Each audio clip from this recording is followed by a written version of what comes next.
Lionel Messi দুর্দান্ত নৈপুণ্যে inter Miami জায়গা করে নিল মেজর লিগ সকার ক্লাব প্লে অফে। বুধবার রাতে নিউ ইয়র্ক সিটি এফসি-কে 4-0 গোলে উড়িয়ে দিয়েছে ফ্লোরিডার এই ক্লাবটি। 2টি গোল আর 1টি অ্যাসিস্ট করে দলের জয়ে সামনে থেকে নেতৃত্ব দেন আর্জেন্টাইন সুপারস্টার। এর মাধ্যমে 23 ম্যাচে 24 গোল নিয়ে MLS গোলদাতার তালিকায় এককভাবে শীর্ষে উঠে গেছেন মেসি। LAFC ডেনিস বুয়াঙ্গাকে তিনি পেছনে ফেলেছেন 2 গোলে। মায়ামির হয়ে আরও গোল করেন লুইস সুয়ারেজ।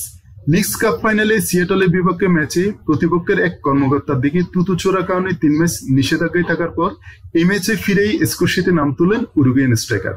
অপর গোলটি করেন তরুণ আর্জেন্টাইন ফরওয়ার্ড বালতারাস রদ্রিগেজ। প্রথমার্ধের সুযোগ নষ্ট করলেও 43তম মিনিটে এগিয়ে যায় মায়ামি। সার্জিও বুস্কেটের নিখুঁত পাস থেকে মেসির ট্রু বলে গোল করেন রদ্রিগেজ। দ্বিতীয়ার্ধে ম্যাচের নিয়ন্ত্রণ নেয় মায়ামি। 74তম মিনিটে ডিবক্সে ঢুকে দুর্দান্ত চিপশটে গোল করেন মেসি।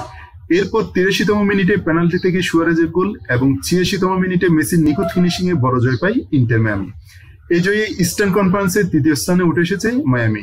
শীর্ষে থাকা ফিলাডেলফিয়ার চেয়ে তারা 5 পয়েন্ট পিছিয়ে থাকলেও হাতে আছে 2 ম্যাচ। ফলে সাপোর্টার শিল্ড জয়ের লড়াইয়েও টিকে আছে ডেভিড বেকহ্যামের মালিকাধীন দলটি। টানা 3 ম্যাচে গোল ও অ্যাসিস্ট করেছেন মেসি। আসন্ন MLS কাপ প্লে অফে দ্বিতীয়বারের মতো খেলতে যাচ্ছেন তিনি। ধারাবাহিক এই পারফরমেন্সে 2025 MVP পুরস্কারের অন্যতম দাবিদার হয়ে উঠেছেন আর্জেন্টাইন বিশ্বকাপ জয়ী তারকা।